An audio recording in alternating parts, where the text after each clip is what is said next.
I'm not Santa Claus, I'm just a fat old man.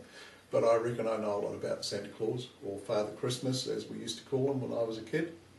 And some people call him St. Nicholas, but he's not St. Nicholas. St. Nicholas was a bishop who devoted his life to preaching Christianity. Santa Claus doesn't do that. Santa Claus doesn't promote Christianity. He doesn't endorse any religion at all. He is the religion-free face of the Christmas season. Another way we know that St. Nicholas and Santa Claus aren't the same person is because Santa Claus comes from a place where reindeer live and there's lots of snow and ice. But St. Nicholas came from a place which is now part of Turkey where it's really hot, and he's probably never seen a reindeer. Many people think that Santa Claus lives at the North Pole, but that's a lot of nonsense. Nobody lives at the North Pole. The North Pole is in the middle of an ocean that's covered with ice, and you'd have to be Superman to be able to live there. Santa Claus needs wood to make toys out of, he needs grass to feed his reindeer. He comes from a place called Lapland, which is in the very northern part of Europe. Let me just make a really important point. If you write a letter to Santa Claus and you address it to Santa at the North Pole, you don't have to worry about it getting lost. The postal service are really, really good. They will make sure that letter gets to Santa. They deliver lots and lots of mail to Santa. They know where to find him. They know where to deliver his mail to, and they always do it really, really quickly because they know that it's really, really important. There is an understanding that Santa Claus has a big toy workshop with a gang of elves putting the toys together, but that's just ridiculous because elves don't exist. It's likely that there is a workshop and that there are people helping Santa Claus, but really these days when you look at it, the toys that Santa Claus gives out at Christmas are all the same things that you can buy in the shops. What's happened is that all the big toy manufacturers in the world have said to Santa that he can have all the toys he wants. All he has to do is deliver them. Basically these days Santa Claus just gives away free samples. It leaves him free to do what he does best, which is deliver toys. He doesn't have to worry about making them himself. The same commercial interests who supply Santa Claus with all the gifts he delivers on Christmas Eve would also like to have him making celebrity appearances in their shops, in their shopping malls and what have you. But they know that it's not possible. You can't be everywhere at the same time. So they get actors to do it.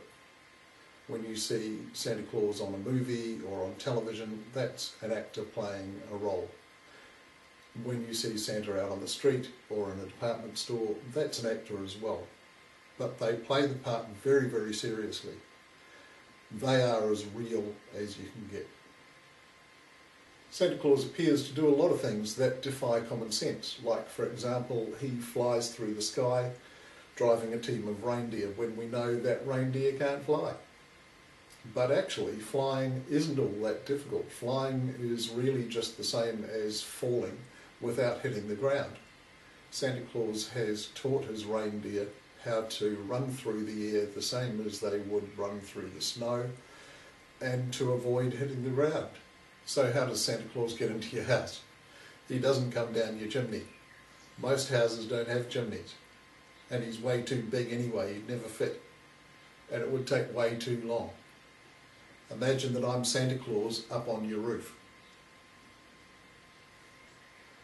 And now I'm Santa Claus inside your house delivering presents. And then I'm back up on the roof again, getting into my sleigh and flying off to the next house. Simple, takes no time at all. That's a trick of photography. Santa Claus has been around hundreds of years longer than photography, but it's pretty much the same thing. That's pretty much how he does it.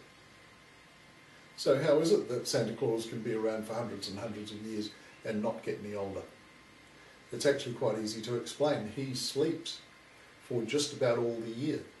He wakes up on the winter solstice in the northern hemisphere. That's the longest night of the year. It's the shortest day. It's just a few days before Christmas. He wakes up the reindeer. He feeds them and gets them all spruced up and He prepares for Christmas Eve, and then on Christmas Eve he goes out and delivers all the toys. On Christmas Day he gets to see all the smiles on the children's faces, and he's able to go back to sleep again, feeling satisfied that he's brought a huge amount of joy to the world and he's done his job well again. So for what's a year for us is only a couple of days for Santa Claus. So Santa Claus ages hardly at all from one year to the next. That's how he's able to carry on year after year after year. And it also explains how he's able to deliver toys to every house in the world in one night.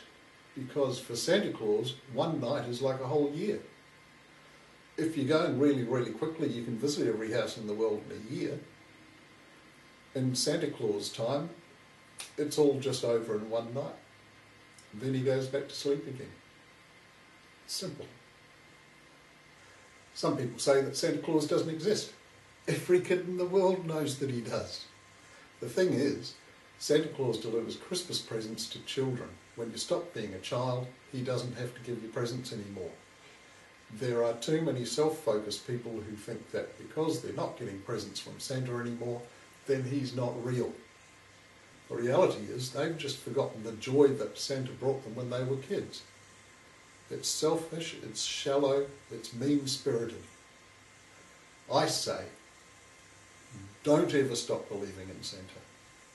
Give him the respect he deserves. Have a Merry Christmas and stay forever young.